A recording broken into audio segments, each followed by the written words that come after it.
Excellent. And this evening is another requested talk.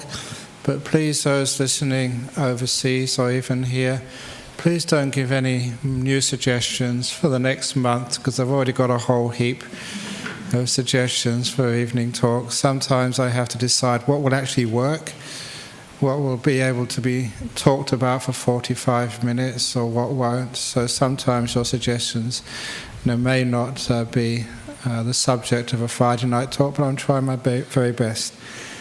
And this evening there was a couple of requests which came through just this evening, so I thought I'd give them some prominence. One person was asking me about how to deal with a sudden death in the family, and the other person was asking me about just a technical point in Buddhism. How can Buddhism reconcile that we accept reincarnation or rebirth as a fact, but we also say that there's no actual soul? Where do all those memories reside? So it's going to be about some... I don't like calling it theory, because I like anchoring all the talks I give here on real life, on experience, on practice, not on theory which you just take on trust, but something which you can know for yourself. And first of all, the experts on dying are the Buddhists. And there's a good reason for that. The Christians, the Muslims, the Jews, they only live once. Buddhists, we reincarnate time and time and time again. So because of our greater experience of dying, we've done it many times. That's why we know much more. How can you really understand about death if you've only done it once? But when you've done it thousands of times like these Buddhists have done, then we are the experts. So we know what we're talking about because of experience. But number two is one of the great things about having this huge worldview about rebirth or reincarnation, and there's plenty of facts about that. That's one of the things when I first came over to Australia, what was that, 28 years ago now I think, I was actually stunned that people did not have open minds. They had such a strong belief, almost dogmatic, which they would fight, that reincarnation does not exist. And I thought, my goodness, you don't even have an open mind to check, see what the evidence is. You take it for granted, one life, that's all we have. And sometimes I wondered why. Why is that sort of dogmatic belief only in one life and refusing to even look at any possible alternative? And it came to me that the main thing is the fear of rebirth and reincarnation. Because as soon as you open your perception to that possibility, it does change a lot of the way you look at life. But if you open your mind to that experience and that truth, which can be proved, then there's nothing to be afraid of. It actually opens up your life to this huge perspective of one life amongst many. And something like a death, even a sudden death, is not such a big thing anymore. If it's one death amongst many, you're going to get reborn again. Here we go again. Sometimes you live a long life, sometimes a short life, sometimes in the middle, sometimes poor, sometimes rich, sometimes as a girl, sometimes as a boy. Wouldn't it be really great if all those boys could remember the time they were girls? And all the girls remember the time they were boys. We would have all those people who were straight would remember the time they were gay. Wouldn't it be a wonderful world? Because what it means is we wouldn't have so much misunderstandings of the other. Somebody told me recently, I forget exactly the details, but they said there was one magistrate in Australia who went to jail only for about 3 or 4 weeks. I forget what the crime was. I think she was innocent, but she went to jail anyway.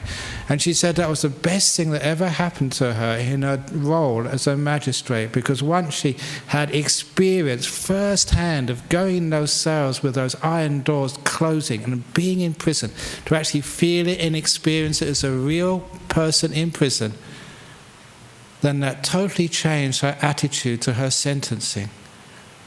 Because she knew what she was doing when she sent someone into prison, whether it's for 4 months or 40 years. She knew what it was like. And she was suggesting, I think it would be a wonderful suggestion, that anybody who was going to send someone to prison should spend a month or 2 in there themselves. All judges, all magistrates, all lawyers, maybe more than a month. No, I better not get into that. There's too many lawyers in this room. And international. But wouldn't it be great? Because then you actually knew what you were doing. You'd have experience of these things. And I think any judge, fortunately we don't have the death penalty here, every judge, before they could actually sentence someone to death, should experience the death penalty themselves first of all. Then they find out. That's one good way to stop the death penalty, wouldn't it? But the point is, experience is really important to take away our misunderstandings of what's happening. And surely the experience of what dying is, if we can only remember that, then when anybody died suddenly, or died in pain, or died at any time, we would understand exactly what was going on. And it wouldn't be such a shock. In fact, anybody who's rational, who goes on the experience of life, who knows, from what you've seen and what you've heard with your own eyes, know that we can die at any time. Was it a couple of years ago, just after a talk on a Friday night, a man came up to ask a question who was just sitting right over there, and he died right in front of me. Here, in this room, are you afraid of ghosts? That's a silly thing to be afraid of ghosts. I remember just, going to the old Benedictine monastery in New Norcia, because we're really friends with the Benedictine monks. We have all these amazing meetings. We talk secret monks business with each other, because there's only 2 groups of monks basically here in Western Australia. And I remember just being showed one of the first times around the inner part of the New Norcia monastery there. Holy Trinity Abbey is its proper name, and that's an ancient building, so ancient and creaking. It's the sort of place you'd expect to see ghosts at night.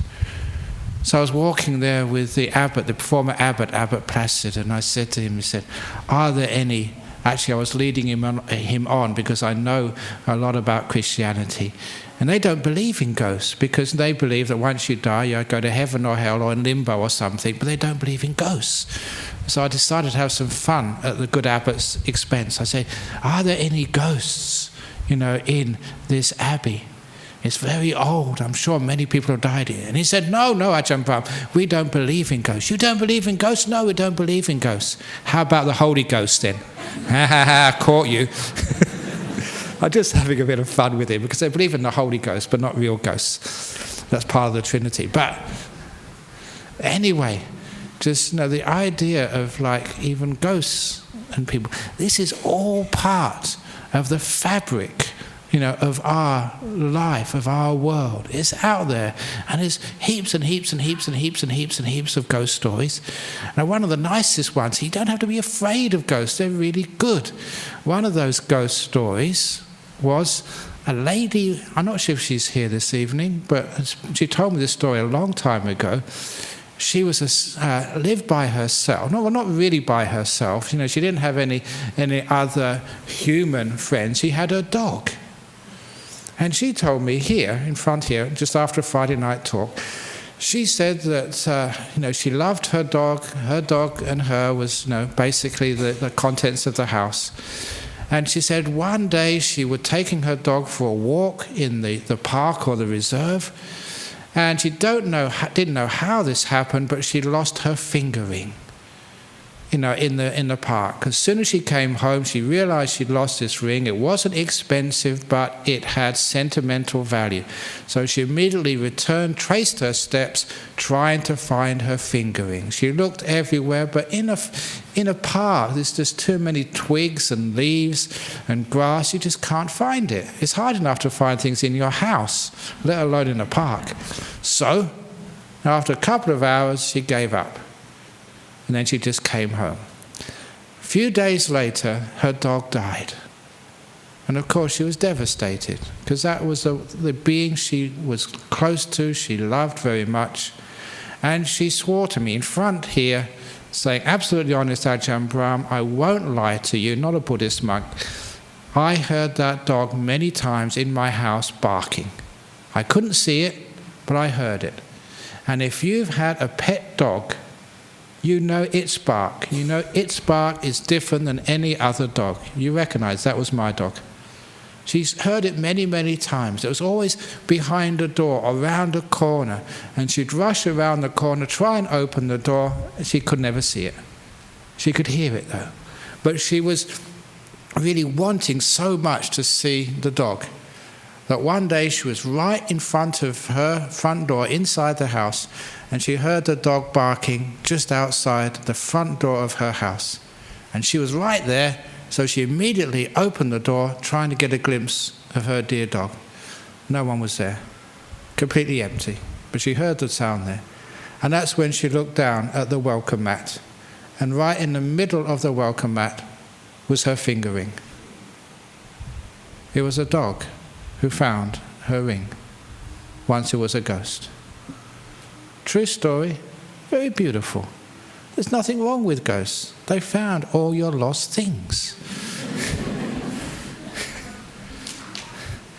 Or another story about ghosts. My last story. I can go on forever talking about ghost stories, but these are very nice ones. There's a couple of people who were really, really strong supporters of this temple. They still are. I won't say who they are. But they were just a young couple, from poor families. And he was a bit of a builder. And he told me the way he got started in life, with his wife, the way he got the money to actually put a deposit down for his first house was when he was doing some renovating in an old house somewhere here in Perth. Remember those old houses, you can still see them, in North Perth and maybe sort of Vic Park, on little stumps, and the house is on top. As he was walking past alone, he heard very clearly someone say to him, "Put your hand under the stumps right here." And there was no one around. So he checked himself, did I hear that? And it said it again, "Put your hand under here." And he put the hand under the house where he heard the voice. And there he found an old tin. Those old tins, like they used to have tobacco tins or biscuit tins, an old tin. And he drew it out, and in there it was full of cash. The previous owner of that house had been hiding his money there to avoid paying taxes or whatever. But that was where he was stashing his cash. He died, but he wanted this guy to have a start in life. He was a very good man. And he took that out, and that's where he got the start in life. So if ever you go past someone or a house and you hear the sound, "Put your hand under here, put your hand under here," don't be afraid. It could be your lucky day. But most ghosts and things are very kind, but the point is that once we understand that these beings exist, once we understand there is more than just one life, once we take that on board, and the evidence is incredibly strong for that, then when somebody dies, what's happening? It does change the whole dynamic of a death. It's here they go again. Here we go again, experiencing once again the separation of somebody we love and care for. We've had a beautiful time together. And that idea of, yes, the likelihood is we'll have a beautiful time again. Why not, if there's reincarnation? The other idea is everybody goes to heaven. That will be very, very complicated. Especially those of you who are on your second or third marriage. Because if your ex is up there too, you're going to get into big trouble with them when you meet them again. Well, use your logic. It's very complicated that way, but the idea of a reincarnation is much, much more easy to understand. And it means that the death is not such a big thing. People who can remember their past lives, and there are many people who can, one of the things which they always say is that, number one, they're not so afraid of death, but number two, the whole meaning of life changes. If this is just one life out of many, if you can just, don't believe it, just pretend to believe it. Imagine that this is one life out of many. Even if you reject that idea, imagine it. How would you live your life when it's one amongst many? What would you do? Number one, the whole purpose of life changes. It does become far more spiritual and far more stress-free. You don't have to rush so hard to achieve an experience. Don't worry if you haven't seen the Great Wall of China yet. It will still be there in your next life. It's been there for hundreds of years, so take it easy. You don't have to have all this list. People have these lists these days, a to-do list before they die. Take it easy. You can finish it off in the next life or the life afterwards. In other words, enjoy this moment rather than worrying so much about the future. But the problem comes when we just believe in one life. We're so afraid of death because it would be fearful. Especially people think they haven't had the chance. 5 years, 10 years of age, some kids die. That's a tragedy. People think, so young, they haven't had a chance of life.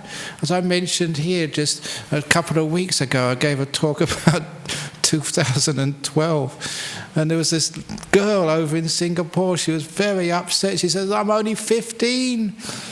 2012, I haven't had a fair go. If the world's going to end this year, it's not going to end this year. That girl's got many, many more years. But if you think 15 years is all you've got in this life, it does feel a bit unfair, doesn't it? You haven't had a fair shake of the dice.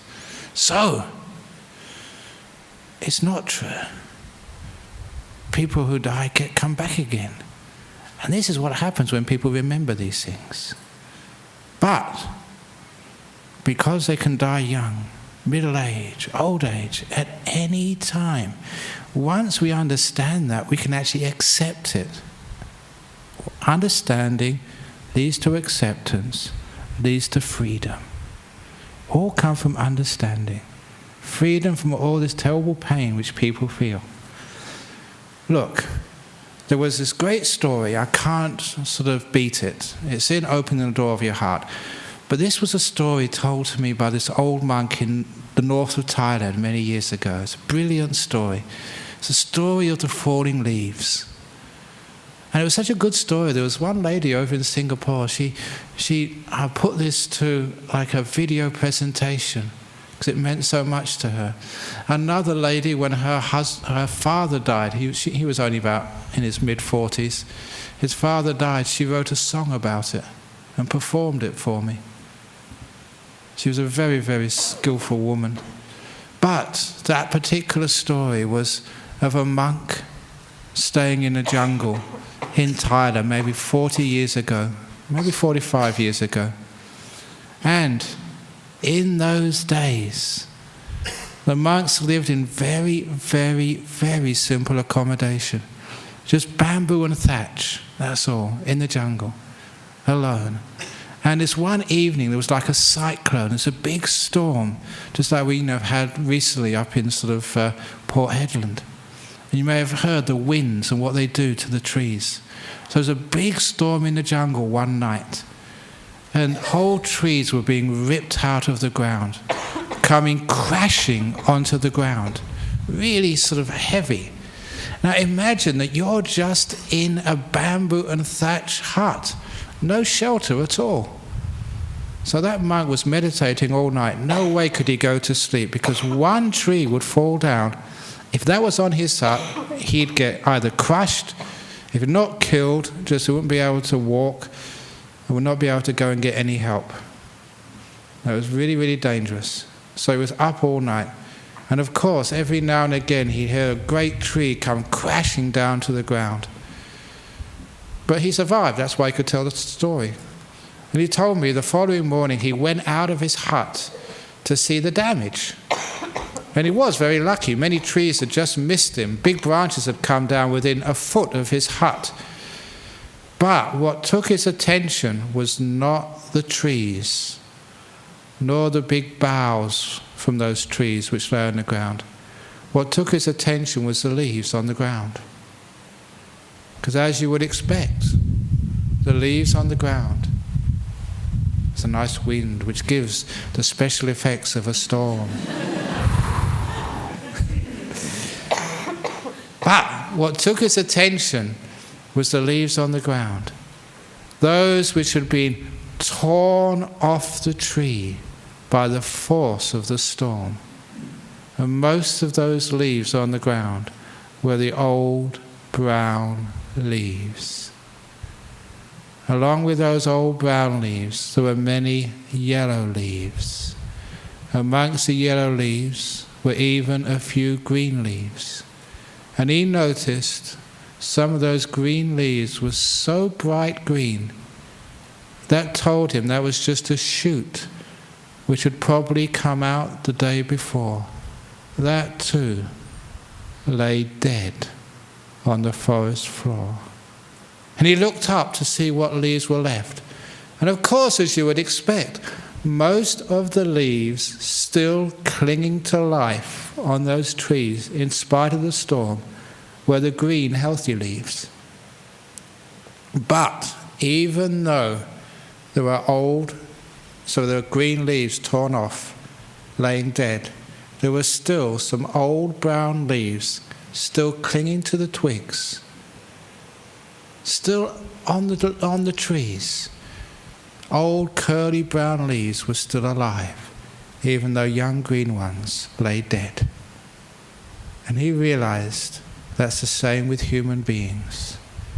Sometimes kids die, and there's still the curly old brown leaves, and there's quite a few of them in this building today. You know, oh, you're a curly old brown leaf. Even you survive while other young people die. And people will often ask, why? Why does that happen? Now you have the answer. The same reason why when a storm blows through the forest, it doesn't always just take the brown leaves. It takes some yellow leaves, some green leaves, and even some shoots as well. That's called nature, life, our world. And once you understand that story, you really understand it. This is truth, this is nature, this is reality, this is the life in which we live. You will also understand the same is with human beings. When storms of death come through our communities, they don't just take the old people, do they? Middle-aged people, young people, even children, they die. That is our world. We have to accept that because it's truth.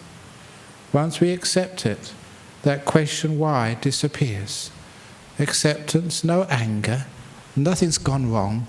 The wind, the storm hasn't made some mistake. This is our life. We accept it, make peace of it with it, learn from it, and grow. So if anyone who really understands that story, we should never get surprised when somebody dies at any age. And of course, I've been here long enough, and of course, being a monk, being a religious figure, I do those funeral services. And I've done funeral services for babies, prematurely born, to old people in their 90s. I've never done anyone for over 100 yet, but I'm sure that's going to come soon. I've seen the whole range, because that's my job. And it's a privilege to be there. It's an honor to be there. And I'm saying that because it's a beautiful ending of a person's life. Endings are like sunsets. Do you like the sunsets here in Western Australia? We face the Indian Ocean to our west. And sometimes those sunsets which we see here from Perth are beautiful, they're gorgeous. Up in the monastery where I live, it's up on the hills, and we get a great view sometimes over the ocean. Some of those sunsets are brilliant. For me, it's the best time of the day. It's end. It's a beautiful sunset. Oh, I used to love this music, these great symphonies, and it's at the end of the symphony when everything comes together. You get what we call the crescendo, and that's really moving. Just like the end of a person's life. When everything comes together, everything they've ever learned and known and grown comes together, and there it is. It's beautiful. To me, it's just putting a different perception on than one of the natural things of life. And just challenging, because I like to be rebellious. I like to ask tough questions. I don't just take these things for granted. I challenge that death should not be something to be feared. No more than a sunset should be feared. We all know the sun's going to come up the next day. We all know the people come back again. Here we go again. And that's a truth. And that, of course, for me, it's just a great symphony has now been completed. Wow, that was brilliant, that was great. So changing the perception changes the whole idea of what is happening here. And as for the reincarnation business, look, we don't call it in Buddhism like a soul, we call it like a stream of consciousness. The idea of a stream of consciousness is that whenever you go across, say, the Narrows Bridge or the Causeway, you look at that Swan River, it always looks the same. But we all know it's changed. The water under the bridge is never the same today as it was yesterday, but it looks the same. That is just like you, who you think you are. It looks the same. That's why you wake up in the morning and think, here I am again. But it does change. So much so, like the waters of the river, it's never the same one moment to the next. Same as you. To me, that's actually wonderful, because that gives everybody this great freedom to change, to grow. You're not tied down to your past. You don't have to be the same old person you were before. You don't have to be constricted, by personalities, characteristics. Somebody said you're this, you said you're that. No, you've got total freedom to grow, change, and to be. That's why I say your future is totally free. There's no such thing as fate or destiny. You make your fate and destiny every moment. That was what we were talking about last week with the idea of karma. Karma means you have total freedom to make your future. And your future is being made right now. And that's a beautiful thing. That's a stream of consciousness. If your consciousness was something fixed, this is who you are, then that would really scare me sometimes. Oh my goodness, this is who I am. I've got to be like this for the rest of my life. I've got to be schizophrenic. I've got to be attention deficit disorder. I've got to be psychotic. I've got to be depressed. I've got to be this. I've got to be that. All those labels, that is one of the greatest difficulties which we face. It fixes us, which doesn't allow us any growth. That's like people in jail. You're not a criminal. You're not a murderer. You're not depressed. You're not schizophrenic. You're a person who's experienced schizophrenic episodes. You're a person who's stolen. You're not a thief. You're actually opening up great areas where you can grow and change. That's what we mean by the stream of consciousness. It grows just like a tree can grow. And if you cultivate it, if it's got good conditions, it can grow this way, it can grow that way. It's got a huge amount of openness and potential. To me, that's actually magical. The magic of our life. Doesn't matter how old you are. I've seen some people, 60 years of age or 70 years of age, they decide to start a career, become a lawyer or something at 70. And they do it. It's amazing. They show just what's actually possible for the human being. That stream of consciousness means you're not fixed. But you can see just how it goes from cause and effect from one moment to the next. Just like the best simile which I can give for how reincarnation works is a simile of the two mangoes. Because I like mangoes. It's been a good season for mangoes. And once I mention that, I'm going to get heaps tomorrow, I'm sure. But once, if you have a mango, okay, you eat the mango, and then you take the seed and you put it in your garden. And maybe a week later, that mango splits and a little green shoot comes up. And you watch that green shoot grow until it comes above the ground. You've got a little plant, and it grows taller until it gets wooden on the outside. It's a small sapling. And it grows and grows after many months or years until the sapling goes bigger and bigger and bigger. More branches, more twigs, more foliage, until it becomes a tree. And then it has its flowers the first time, and after the flowers, get pollinated, you get the little fruits, and the fruits grow, little green things first of all, and they grow and grow, and then they get ripe and they get red, and you can smell them, they're getting juicy, they're just ripe enough, and then you can pick them and you eat it. What went across from the first mango to the new mango? Nothing went across. There's not one essence, not one molecule, probably not one atom, which was in the first mango and is now in the second mango. It's totally different. But there's a connection there. And that connection is a cause and effect process, moment by moment. You can see that, you can witness that, how the first mango grows, the seed splits, the little green shoot comes up. You can see all those causes and effect, every part of the process you can see, you can do the connection. And that's you, even in this life. Even in this life, you're not the same as you were when you were a kid. No, those of you who don't believe me, I think somewhere we've still got in the library my 60th anniversary booklet. And my brother, he actually kept photographs of me even when I was a baby. And you can have a look in that book. You've got photos of me when I was a baby, when I was a naughty kid, when I was a teenager, or actually not, in the early 20s, with big, I had this donut look. And I had this big mop of hair. And where my hair stopped, we had the beard. It was really useful in England because it was so cold in there. I had this beautiful sort of insulation all around my head. And I was just peering at the world through the middle with this big lot of hair. So you can actually see that in the book. I've changed a lot. And I will always change. Because of that, actually my jokes don't change, but most other things do. Actually, even the jokes, they do evolve.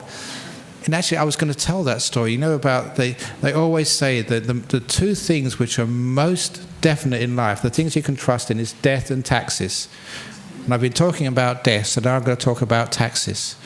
Because I don't know if you heard the story of this. He was a minister for taxation. And he was walking back from some meeting, and he got mugged. This guy came up with a gun and told the minister of taxation, he didn't know who he was, he said, "Hand over all your money."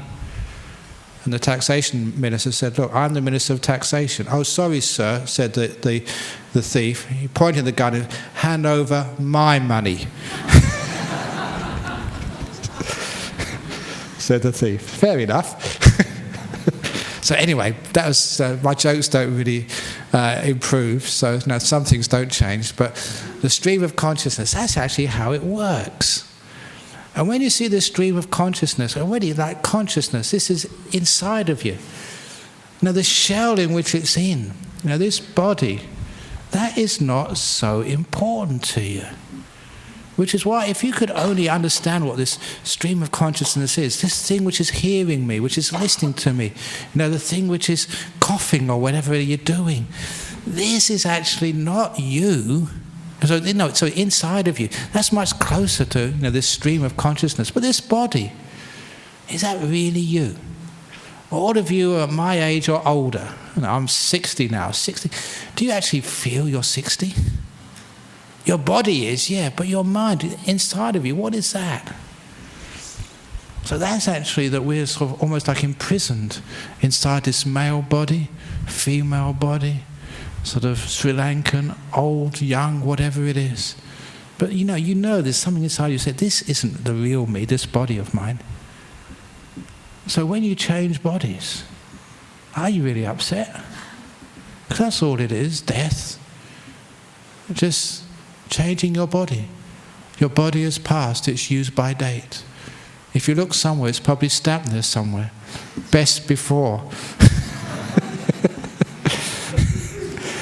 Have a look, see if you can find that number somewhere. Sometimes some people are well past their use by date. But you can see it in there. So that's all it is. And it's wonderful to the sense, if you really understand what's happening, is a sense of freedom when a person dies.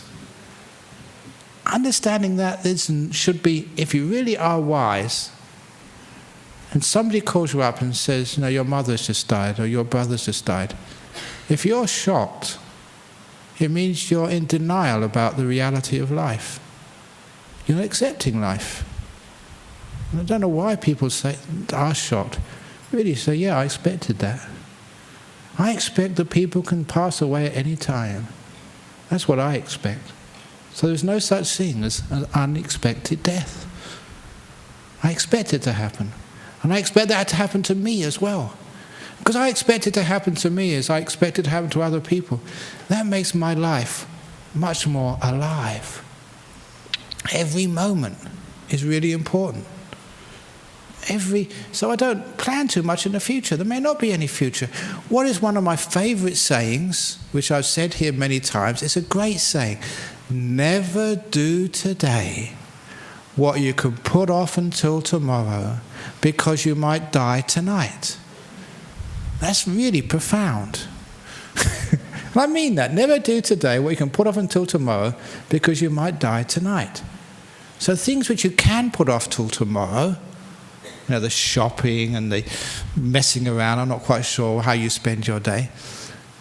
If this was your last day, how would you spend it? So you put off those things which aren't really important, and instead you do the things which are really important for you.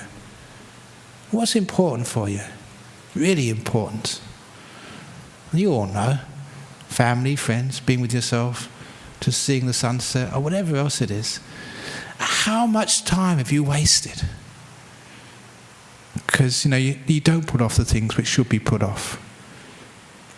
And the things which are really important, you haven't got around to them after all these years. Please get around to them soon. The things which you know, and I don't need to tell you what's really important in life. If you want to know what those things are, which are really important in life, next time you go to a funeral, listen to the eulogies. Because the eulogies show you what's important in life. Never once, in all the funerals I've gone to, all the eulogies I've heard, I've never once heard people say how much money the person had in their bank account. It's not important. Never once have I heard a person say, and they had this amazing house, and they had a BMW car, and they had these stocks and shares in the market. No one ever says that at a funeral. That is not important. What's really important, they say how generous they were, how loving they were, how you could always go around to them and they stop what they were doing and they just give you something to eat. I love this because so many grandmas and grandpas, they say that about them. Dear old grandma, we would go out there and she was really tired and she would cook for us at any time of the day or night and cook what we wanted. Because that's how I remember my grandma. My grandma, I could go at any time of the day or night and she'd always cook me some chips. English, okay? My mother would tell her off, my son he won't eat his meal. It's bad for himself. And Grandma said, no, if he wants chips, he gets chips any time of the day. It wasn't the chips which I loved, it was just her unconditional love. That is what's really important. And the forgiveness, the kindness, that's what's really important in life. So get that out of the way today. Don't put that off until tomorrow. How many of you today have told the people you live with how much you love them? How much you really care about them? How many of you have told your kids? just what wonderful children they are. I bet none of you have. If this was your last day, you would do that, wouldn't you? Tell your parents, Mum, Dad, you've just been really great parents. I just want to let you know just how much I appreciate you. Your partner, yourself, how much you appreciate yourself. Why do we do that? Because that is what the whole idea of death brings to mind. The things which are really important, because that's what we remember when somebody dies. So that's why in Buddhism we call these things nothing to be afraid of. We call these things, there's a word for it called Devadutas, messengers of truth, messengers of the gods. These things. So if you've been fortunate enough to have a sudden death, it's a wake-up call. It's nothing to be afraid of, nothing to be rejected, but wonderful. It's reminded me that I must too, right now, do what is really beautiful, what is really wonderful. And the last little simile, it's a beautiful one from Ajahn Brahm before we open this up for questions. If you haven't heard this before, this really shows what death and love are all about and how they are intimately connected. Ajahn Brahm would hold up a cup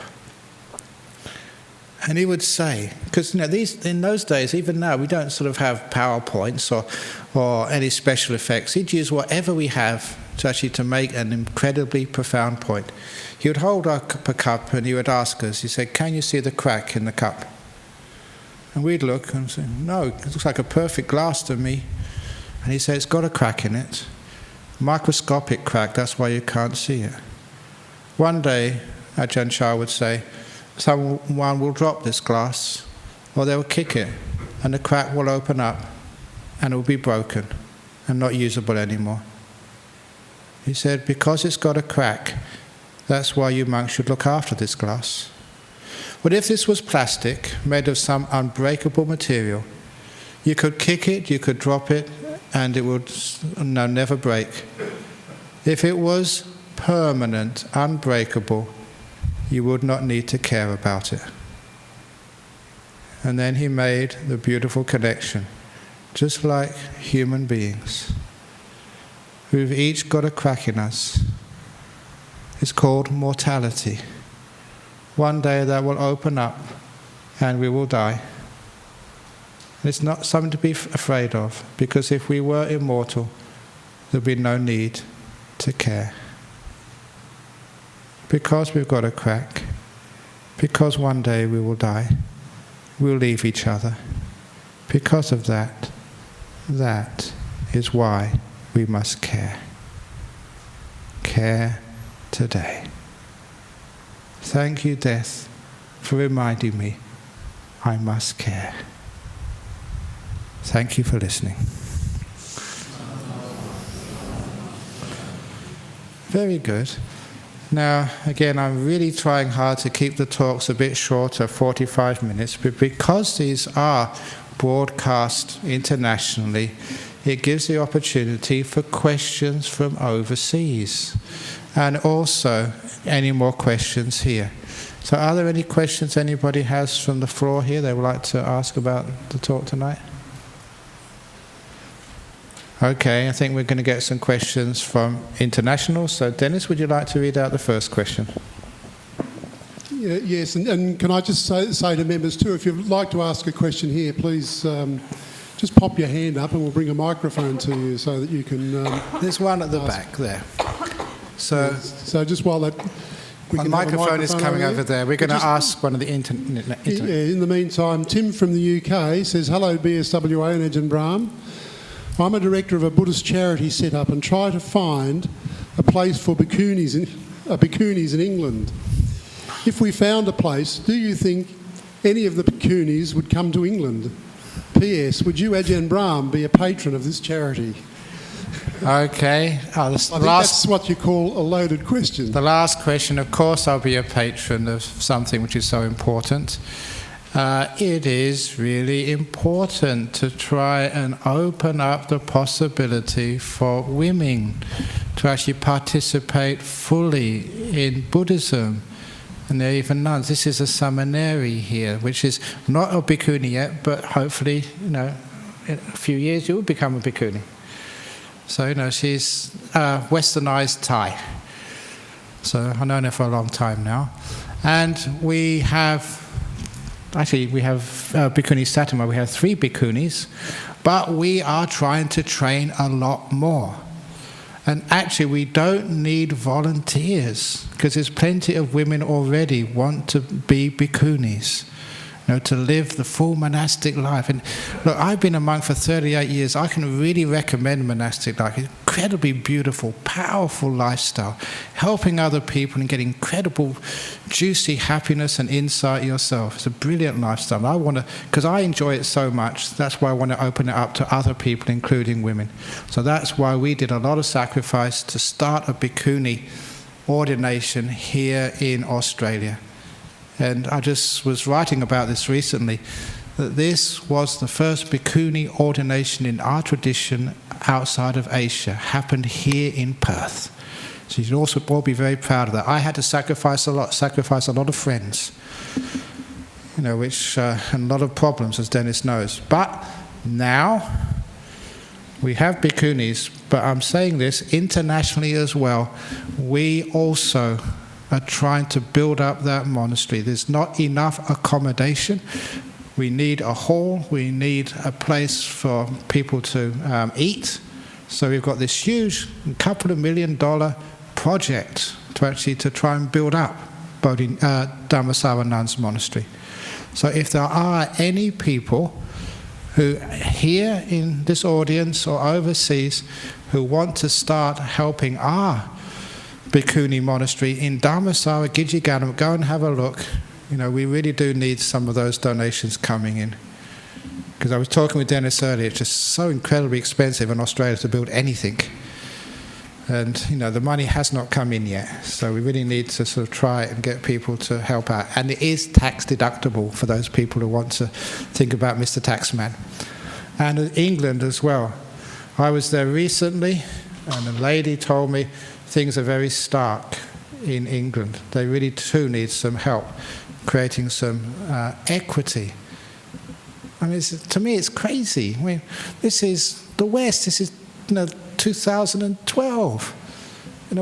My goodness, there should have been equity a long time ago.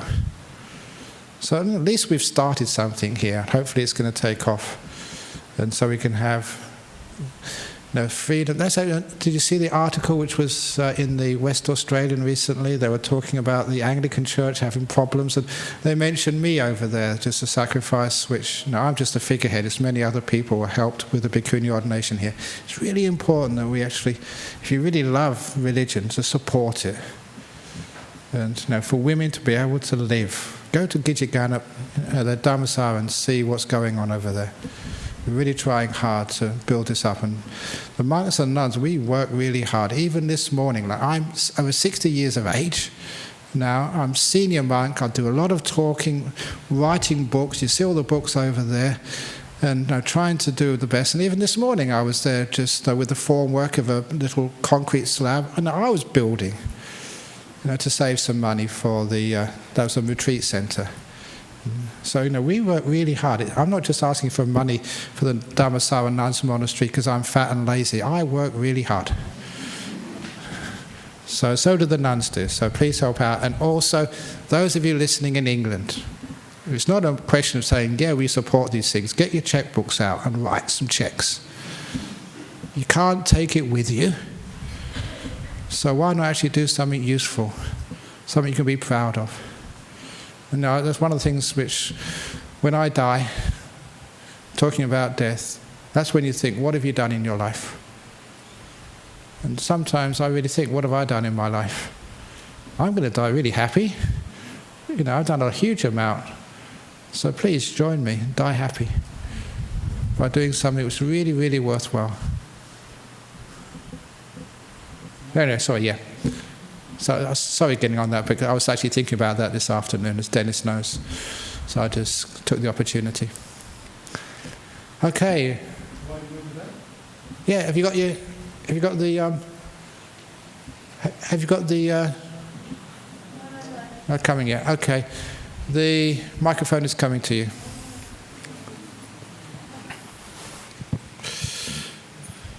I didn't know I was going to get a microphone, but I was just going to talk about you. Well, Please put the microphone to your mouth. Bring up about being reborn, and a thought came into my head: if you're reborn, then maybe I'll write my will out to myself. What do you think? You might what to yourself? My will. Write your will out to yourself. Yeah. No, write your will out to the Buddhist Society. I knew So you were next going to say lifetime that. you can become a bhikkhuni, and it's all free for you then. Look, I know that those of you who know our society know that we have memberships, and please join as members. We have life membership, which is about 6. But I've been trying for a long time. Look, we're Buddhists, for goodness sake. We should have 7 lifetime memberships. So, pay a bit extra, and then your next lifetime you're automatically a member. So anyway, so please support, yeah.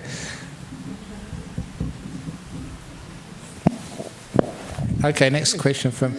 Not so much a question, just it looks like Shu from the USA. Just wanted to thank you for the talk tonight. Okay. So is there any other questions in the hall here? Can we have the very good. microphone to this lady? What over here? Ajahn Brahm, where is the origin of this consciousness? Where does it go to? And what happens when there's no more human bodies for it to grow in? Okay, this is the other type of evolution. For me, that sometimes said, how does Buddhism, deal with evolution, which is obviously a truth? Evolution is just like the evolution of the vehicles in which we can get reborn into. And the world is much bigger than that. One of my joys when I was young was actually to study theoretical physics. And actually to see from that, okay, there's Big Bang, but it's obvious it wasn't the first Big Bang. And that is actually part of modern physics. This is not the only universe which we've been in, or which has ever existed. There's a whole series of linear universes, parallel universes. So just like a long time ago, people, say in China, thought that was the only land. That people in sort of Europe thought, this was only land, and these other things, they didn't really exist. We were the center of the universe. And then eventually we found that sort of, the Earth, we thought the Earth was the center of the universe. And then we thought at least, the solar system was the center of the universe. And of course now we realize we're not the center of it all. We're not even close to the center. We're in just, some sidetrack, some insignificant arm of an insignificant galaxy in a really sort of downtrodden area of the whole universe. We're not special. So why do we think that this universe is special? That this one universe, this one from Big Bang, 14,000 million years ago, and it's not special. This universe evolves, but the beings inside, you're not the body. And so that whole stream of consciousness, when you really get to understand, and that's what we do in meditation, we really get to know that directly, what that actually is. Number one, that's independent of the body. That's why your body dies, and that mind stream of consciousness continues. That's why people do have near-death experiences. So look, I'm telling you, when you die, you'll carry on. At least that's what it feels like. Floating outside of your body, being able to see everything, but you've died. Your body's gone. The driver is outside the vehicle. And then you go on incredible journeys. Not the vehicle which you're used to, what they call mind-made body. And you can come and get another body if you wish. It doesn't have to be a human body. There's a whole range. Let your imagination fly. Just this human world is just a tiny part of the cosmos. And of course, if these human bodies are no longer left, I think just recently I remember reading, they're saying the number of even planets in this universe is greater than the number of stars. And I remember a long time ago, it was 10 to the 11th number of stars, they reckoned, in this universe. That's 10 with 11 zeros. Huge number. So of course, as many of those planets will have other beings in them. It's obvious. So there's many other places one can go. Basically, there's so many possibilities. So it's endless. So where did it come from? Where did the stream of consciousness come from? And have this idea, it's a great concept to get your heads around, the evolution of consciousness. Not the evolution of a body, but the evolution of consciousness. Basically, the spiritual development of the being. I'm not even calling it human being. As you evolve in those different lives. And it tells me what the meaning of this life, or many lives, are. To learn, to grow, to understand.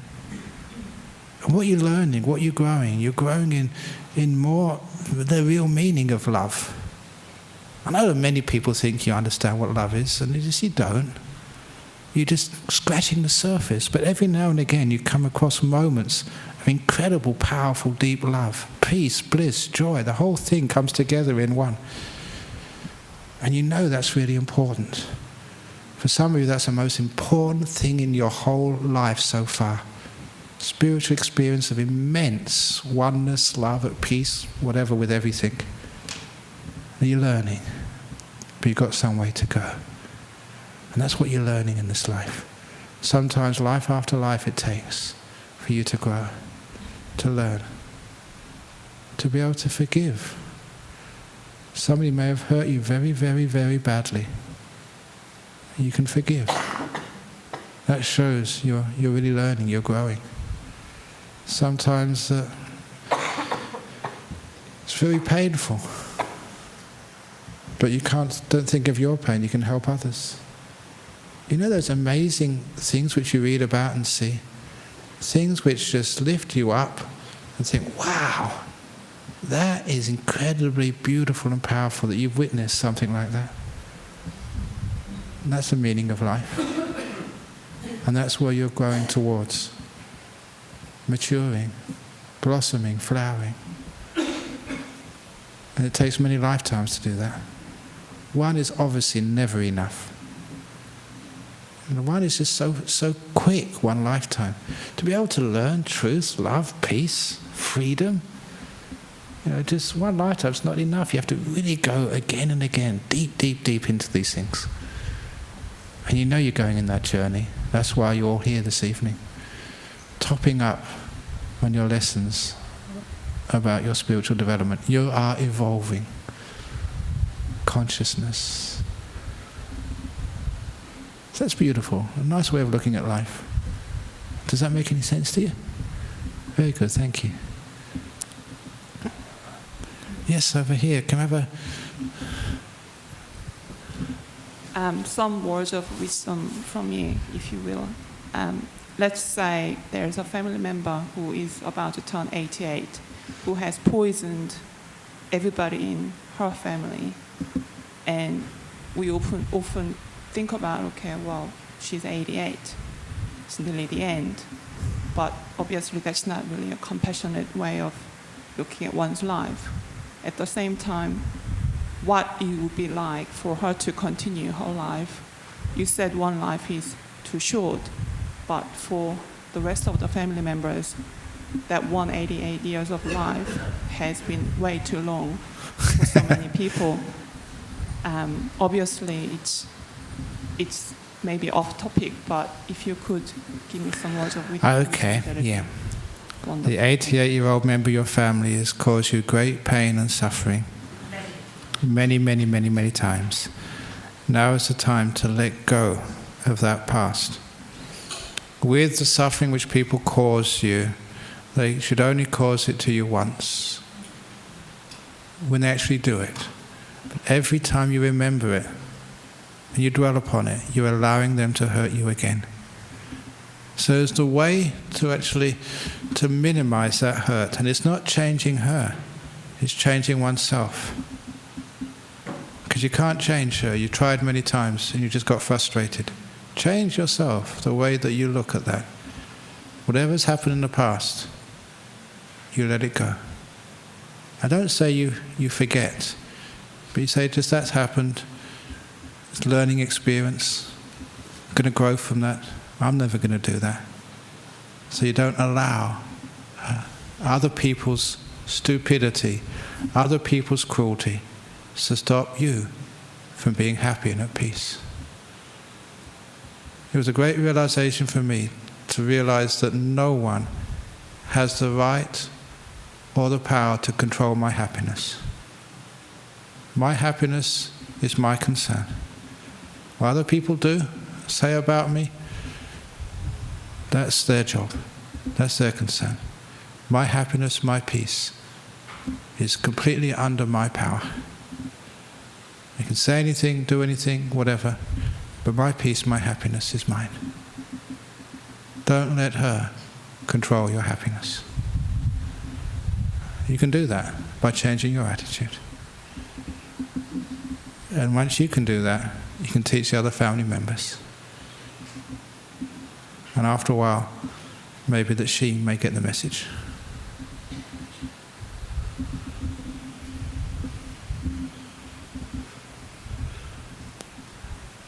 Okay, maybe one last question, and then we'll have the... It's a tough thing to do, but you can do it. Yes. Thank you for your words tonight. My question is in relation to the life force that leaves our body, and yes. You've referred to that as being a ghost, which I believe does occur. But my question for you is, the ghosts that you've referred to have a strong awareness of their life. They're carrying on in the same manner, with the same personality and the same feelings and the same knowledge that they had in their mortal body. And now they're a spiritual force that can affect other people at that time in that place that they have lived. At what point does that old soul from the previous life enter a new life? Okay, that's a really nice question. It was a tradition in Buddhism, traditional Buddhism. They used to say 49 days was the usual time after a person died before they took rebirth. And once in all the years I've been a monk, I found out that for one person that was actually true. Because this lady died in Thailand, and her father was a treasurer of our monastery. So we knew she was dying, cancer. She's a very young lady in her 20s. Tried everything to look after her, but she eventually died. So I knew the day she died. We did the funeral ceremony for her. And it was sometime later, her father came really early in the morning, and he actually came to speak with me. I said, why are you coming to the monastery so early? And he said, look, I had to come. I came on the first possible vehicle because something weird happened this morning. And he said that we were having our breakfast, like in Asia, sitting on the floor with all the dishes in front of you. And there was about 12 or 13 people or 14 people in the house. And he said, one of my other daughters, just chatting around, mentioned, I said, I had a really strange dream last night. I dreamt my sister came to me in my dream and said that she'd spent enough time here, now she was taking leave and going. And at that, everybody stopped eating. And one by one, every person in that house said they had the very same dream. Same dream, no difference. And so the father, the head of the house, came to see me and said, what happened? I said, obviously she's taken leave. It's time for her to go. And because I knew the whole family so well and the whole circumstances, straight away I looked at the calendar and it was exactly 49 days, which she said she was going to leave. And there's no coincidence there possible. 12 or 13 people, it could have been 14 or somewhere around that number. They left at that time. But it doesn't have to be 49 days. It can be more, it can be less. That seems to be about the time. Basically, look, if you died, just imagine it, you died, you'd be really concerned about the people you left behind. Now that'd be your main sort of concern. The people you love so much, you don't want to have them suffer. So your job is actually to be there for them until your family release you. So, those of you who've loved someone recently, that you think about that person, you release them, say, look, okay, we're really distraught that you've died, but, we get over it. Time for you to go. Don't hang around here because you will keep them there. And it's really unfair that you keep them because of your own suffering. It's time for them to go, to be free. Which is why that you free them. You know what it's like? It's one of those parts of the funeral ceremonies where I think it's brilliant. Get a balloon, everyone gets a balloon, and they just release the balloon. The very act of letting something go is a cue for the psychology of letting the real person go from your hearts. Let them be free. The greatest act of love we can ever give to someone else is to free them, to let them go. So just raise our love. Just be free. Go. Just go with our love wherever you go in this world or any other world. In the same way you may have a daughter or a son or a close loved one, and they're going to take some amazing job in Paris or someone. Yeah, you'll miss them, but they're going to be such a lovely time. Maybe your daughter, your son. Go, daughter. You give them a big hug. Go. Have a great time in Paris. And as soon as they go through the door of to the immigration, you burst out crying, but you're so happy. They're gone. They're going to have a wonderful time. You have to free them, no matter how much it hurts. As soon as you can free them, the sooner they can go and get a much better place. Does that sort of answer your question? It didn't quite, I think, because obviously...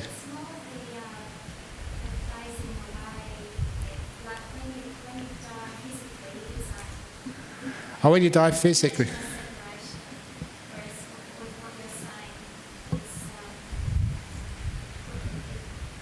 Okay. Yeah. Oh, it's an interesting question. Even dying is not a momentary thing. If you've ever been with someone who's dying, it's an amazing thing. Yeah, there may be a moment they stop breathing, but the whole death process is a very smooth, long-lasting, over a minute or two. It's a process, it's not an event. Nothing in life just happens. It's a whole process. You can't just suddenly stop a car. It takes many meters before it comes to a halt. It's a beautiful thing getting this idea of not events in life, but processes of life. So that's actually what happens with even death and also rebirth. This whole process, an evolution, the same way that the plant grows. It doesn't suddenly, a mango appears. This whole process of cause and effect. And we actually see the whole part of it, the whole flow of it. Life isn't an event. Just like you don't get married. The whole marriage is just many months, maybe weeks. And there's just a whole flow of things. It's not a momentary thing. Nothing happens in a moment.